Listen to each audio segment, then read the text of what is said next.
Part 2 is called by the editor the homily on the propitiatory, whereas it is rather a homily on the liturgical structure of the Sion Basilica. But indeed, in each part of the description, the homilist mentions holy propitiatory. Below, I avoided discussion of one of the most striking liturgical peculiarity of the homily, the material object called propitiatory. And I'm just a reader, right? So obviously someone else wrote this. But I'm going to try to read through the reading, and every now and then I'll give a comment about it. I argued elsewhere that it was a chalice made from a semi precious stone, theoretically representing the sapphire from the visions of Ezekiel, whose liturgical usage was abrogated shortly after John II, but which continued to be an important holy object preserved in the Sion Church before 614. The same object, or at least its equivalent or copy, will appear in the Constantinopolitan replica of the Sion Church, the Church of the Apostles, where it will be seen in the ninth century by St Cyril, the brother of Methodius, and a future apostle of the Slavs, or Russia. Another replica of this chalice was produced in Axum, which is what today is called Ethiopia. Also, similarly to Constantinople, within a large program of Translatio Hierosolimi, or translation of Jerusalem. The transformation of the propitiatory into a chalice is one of the liturgical trends within the Second Temple Judaism, provoked by disappearance of the Ark of the Covenant. Part 2 of John's homily is subdivided into 8 sections according to the 8 circles, or orders, or orbits, or spheres. It is difficult to decide how to translate here the Armenian word. Michel van Osbroek thought it is the same word that the one used in 4 Ezra chapter 7, verses 77 through 99, given that 4 Ezra is one of the main scriptural sources of the homily. Unfortunately, we have no corresponding Armenian word in 4 Ezra because the Armenian edition or recension of 4 Ezra is in the relevant part deviates from the original or lost Greek recension. The Latin text distinguishes between the term via or way in chapter 7 verses 80 through 87 and ordo or order in chapter 7 verses 88 through 99, thus revealing that the lost Greek original of the extant or existing versions has had here 2 different words, 2, whereas the Syriac version has everywhere the same word, way. Therefore, I would be rather skeptical toward Van Osbroek's guess that this Armenian word in our text corresponds to the Greek original term behind the Latin word ordo in 4 Ezra chapter 7 verses 88 to 99. Instead, I would agree with Stefan Vrolhes, who sees behind this Armenian word the Greek term sphera, or sphere, taken in its cosmological meaning. Michel van Osbroek recognized an analogy between these spheres and the sevenfold structure of the heavens known from the Ascensio Isaiah, or there's another Jewish writing, the Ascension of Isaiah, and other early Christian and Jewish texts. The eighth sphere, or order, of the homilist does not disrupt the sevenfold scheme, but is established as superior to its sevenfold whole. I thought I saw an explanation here that's worth in the footnotes. So you notice that in Orthodox churches there's a chalice, and these symbols came from somewhere. So it's very interesting to see how, for Ezra was already using, and this is before Jesus Christ was born, but the concept of a chalice or a stone or something to receive, specifically for like spiritual energies, um, aside or along with a book, were already being used. And so for synagogues or temples before an official Christian church was uh, experiencing its liturgies, there was already an understanding for the symbol of the chalice. Uh, and this connects to the circles or the spheres because this is tied to the heavens and the earth. Um, Let me read this passage first. This passage, however, enumerates different symbols of the heavenly temple as in not the earthly temple which was in Jerusalem before 70 AD, but the one that is represented, because when the builder of the temple was using the dimensions and the length and the width to figure out how to make the pattern of the temple, he got it from a vision or a heavenly experience. So this connection to the chalice is tied directly to that. So from the Old Testament, whose total number is 21, or three sevens, 777. Heaven of heavens, heavenly Jerusalem, the paradise of Eden. These are analogies. The ark of Shem and Noah, the tabernacle of Moses, the house of God, the burning bush, the ladder of James, and the rock that James anointed. And when it's saying here James, it's because James is an English word, but it comes from a French word, and then that French word is the transliteration of the Hebrew word that is Jacob, which in Latin is Jacobus. Um, I talk about this James, like the word James, more in my first video. If you want to see more on the brothers and sisters of James the Just. Um, Anyways, and the rock that James anointed. So it's referring to Jacob, son of Isaac, son of Abraham. The Mount Sinai, the Temple of Solomon, the lampstand with seven lamps. You see this again in the book of Revelation with the Apostle John. But it was basically already a symbol. Like these seven lamps was already being used in the Jewish literature. The lampstand covered with golden shields, the temple of Ezekiel, the heavenly door, the upper room that God enters, the church of the holy righteous, or the holy saints, the sanctuary, the synagogue, and camp divine, and finally the present tabernacle. Um, so just wanted to include that footnote before continuing with the reading of part two. So next is part three, the cosmology and liturgical space and time. So remember, this is all from the fourth century. So by the time of the fourth century, the previous writings, like the Ascension of Isaiah or 4 Ezra, were already old.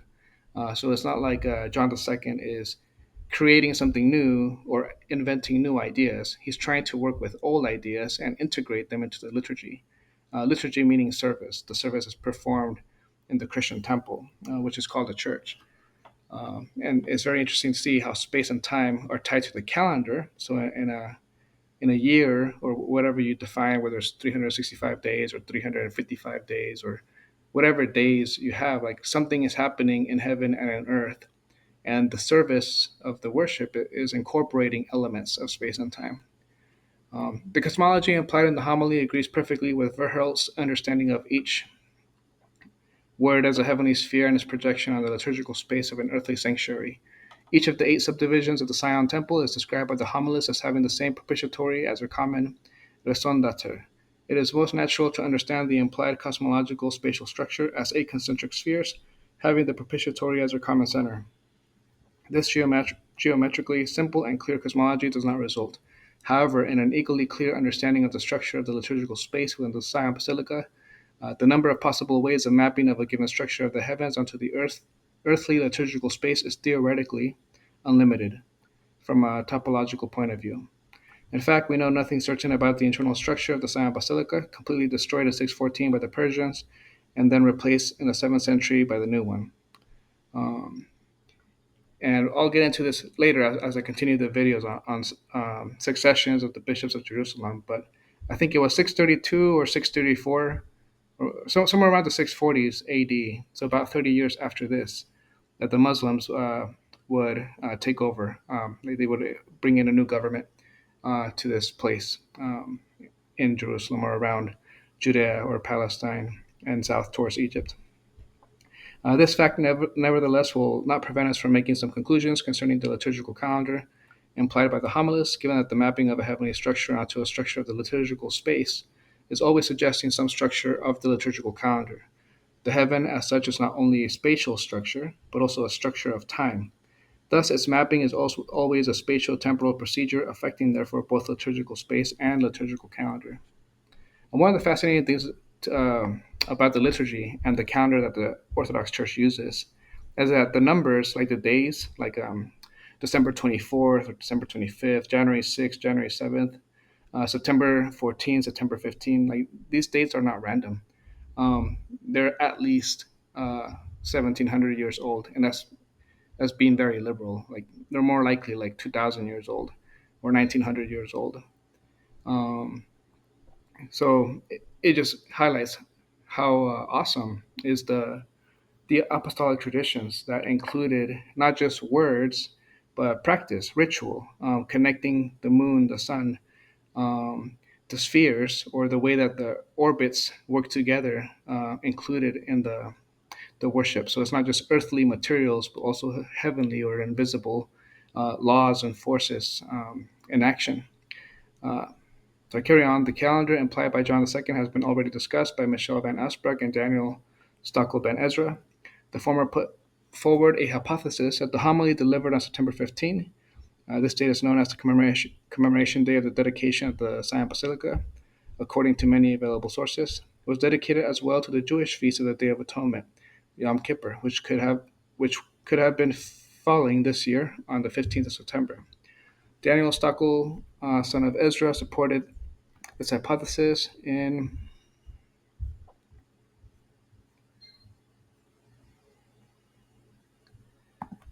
general, but added a little correction according to the calendar computation program by Nahum Dershowitz and Edward Reingold. The Julian date of the eve of Yom Kippur in 394 fell on the 20th of September, the last day of the 8-day feast of the Encaenia of the Resurrection Church, on the 13th of September. This result is not too far from Van Osbeck's initial guess, because the Encaenia, or the consecration day of the Sion Church or Basilica, is the third day of the same liturgical cycle, open with the dedication of the Resurrection or Anastasis on the 13th of September. Both Michel Van Esbroek and Daniel Stockel Ben Ezra were thinking about some contact point or points between the calendar of John II and the contemporaneous rabbinic Jewish calendar.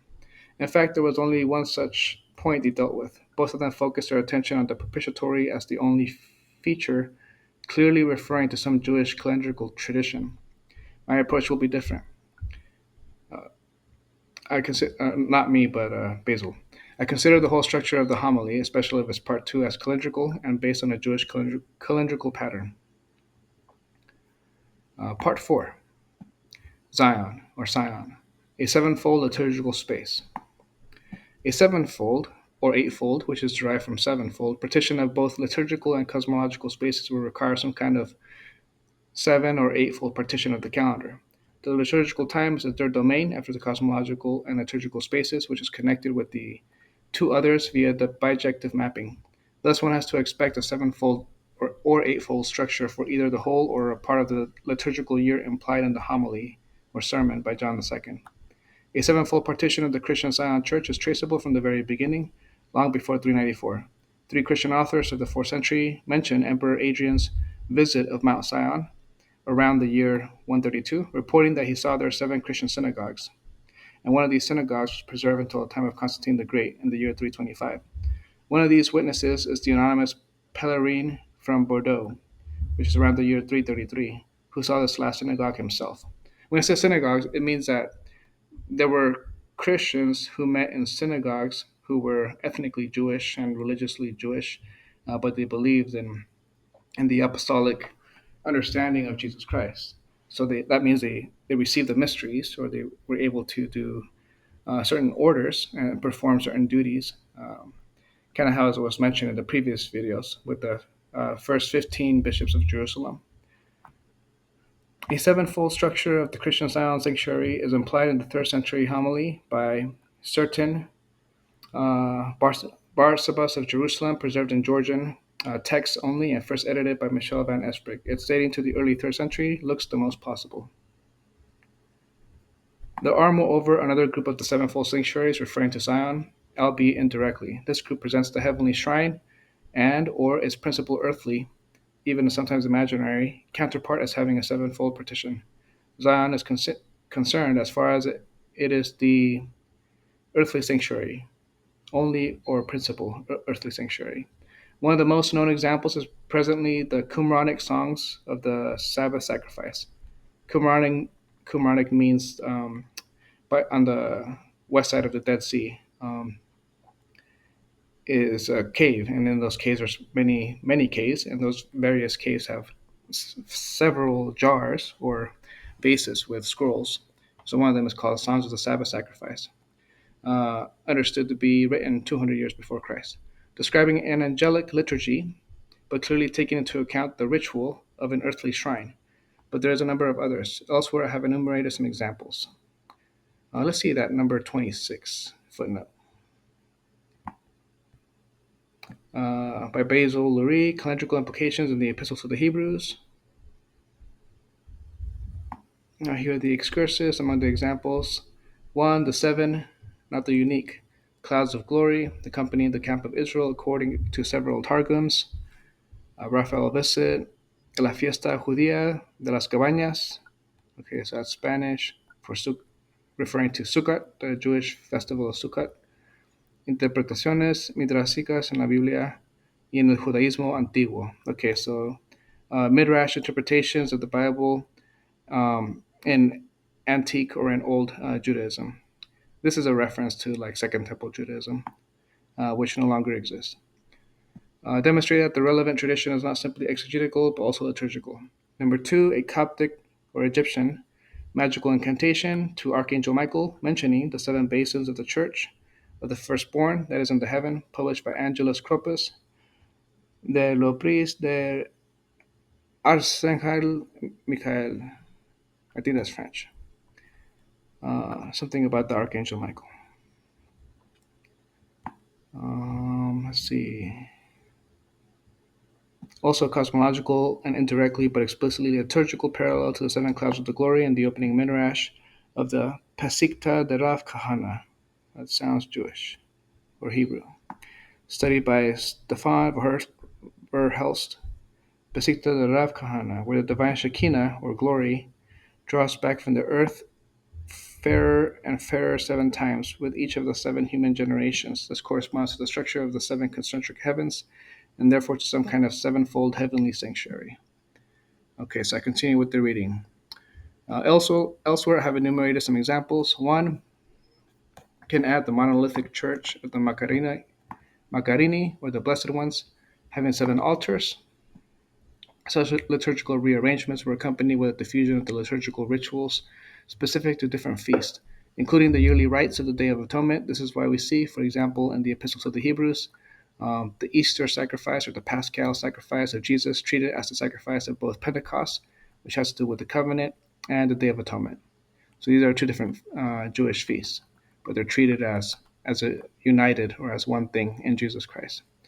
These sevenfold sanctuaries in turn imply a sevenfold liturgical calendar, that is, a calendar where either the whole liturgical year or its especially important part has, too, a sevenfold partition. Normally, the sevenfold structure is something more specific than a simple presence of the 7-day weekly cycle throughout the year.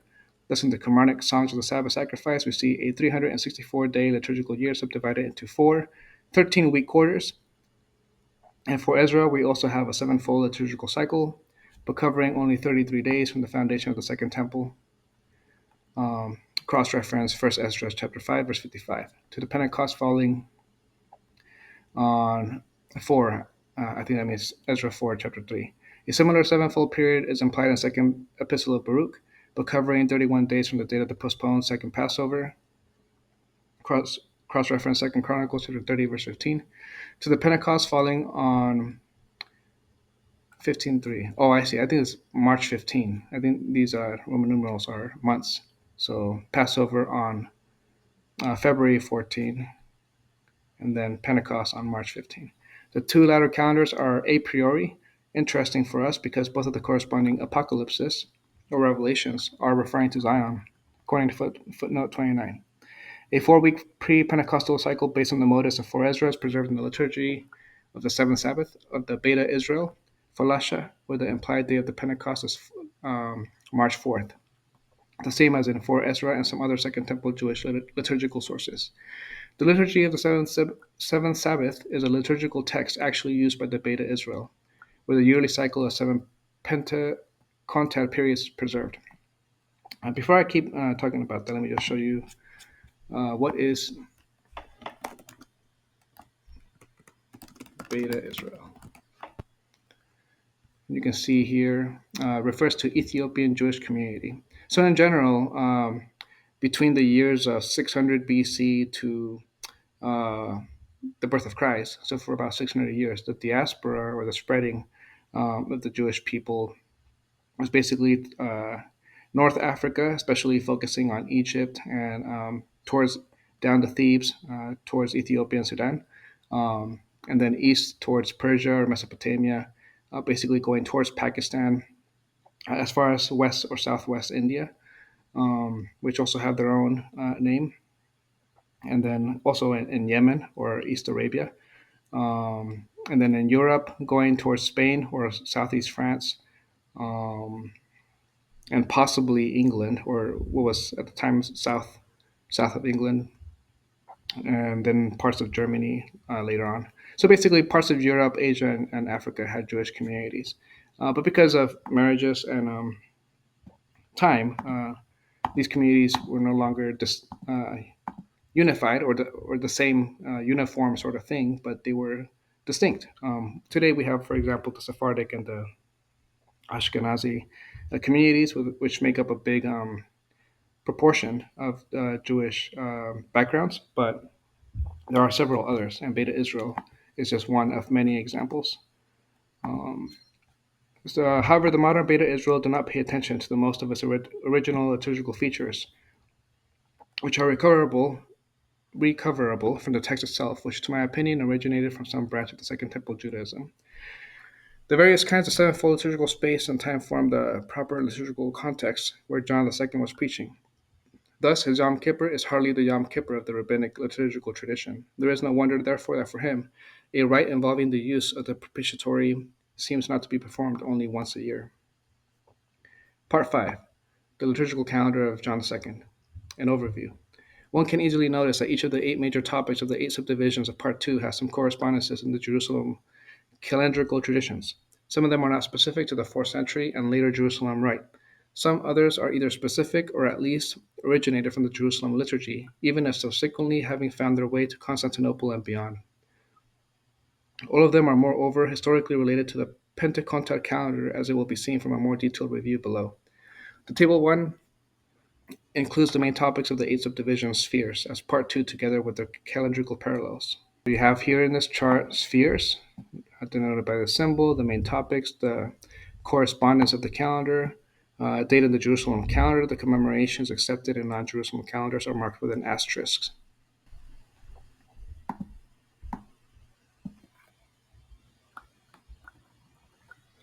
So here you see the spheres. So sphere 1, uh, the main topics, angelic hosts or angelic armies, fire, heavens, heavenly tabernacles, Holy Spirit. It corresponds to the calendar for Pentecost, a date in the Jerusalem. Uh, the commemoration accepted in non-Jerusalem calendars is the 50th day after Easter. Sphere 2, Church, her earthly leaders, apostles Peter, Paul, and John, prophets Ezekiel and Ezra. The calendar correspondence, Feast of the Apostles. This asterisk is for the 50th day after the Pentecost. So this one's 50 days after Easter. This one's 50 days after Pentecost. So today, for example, the Orthodox Church still celebrates the Feast of the Pentecost and still celebrates the Feast of the Apostles. So that's a very strong indication that their liturgies and the calendars that they use don't have modern or invented feasts, but the feasts were already old. So when John II is referring to feasts, these are previous feasts or old feasts that have already been performed by the church in commemoration. The unique thing about me reading this for you is just to point out that Byzantine influence, or like Northern, kind of like Constantinople or Asia, uh, had calendars and had commemorations, as did the West and the Church of the East over towards Persia and heading towards India and Egypt. So basically, different Christians had different calendars, but uh, because and thanks to the Council of Nicaea, there was union or there was a consistency in one calendar, which today is called the Julian calendar and not the Gregorian calendar. But at least I'm just pointing out that John II was in his homily to Saint Porphyrius of Gaza, wasn't trying to invent new topics for the liturgy, but he was trying to combine feasts into a unique calendar that wasn't part of any calendar that anyone else knew. So I think that's how these spheres are. He's trying to present these spheres in relationship to those topics and to those specific dates, like the 50th day after Easter, the 50th day after Pentecost, the third day of July. So this is sphere 3, paradise, tree of life, fall, true vine, Christ. Um, corresponding to the invention of the chalice of the Last Supper. Sphere 4, Ark of Shem and Noah, corresponding to the Ark of the Covenant in Kiryat Yarim on the 2nd of July. Sphere 5, Abraham and Isaac, ointment of the stone in Bethel by Isaac, corresponding to Abraham, Isaac, and Jacob for August 21st. In some documents in Georgian, Isaac and Jacob are commemorated on the next day, August 22nd. Sphere 6, Sinai, Moses, Tabernacle fast, corresponding to Moses, commemorated on the fourth day of September. And Sphere 7, Temple of Solomon, the seven pillars of the wisdom, and the chalice of the wisdom, the dedication or consecration of martyrium and resurrection on the 13th day of September. And then the eighth sphere, Holy of Holies, bridal upper room, the dedication of Sion Basilica, formerly the Olivet Discourse, on the 15th of September. I will pause the video here, and you can keep following along on the next series.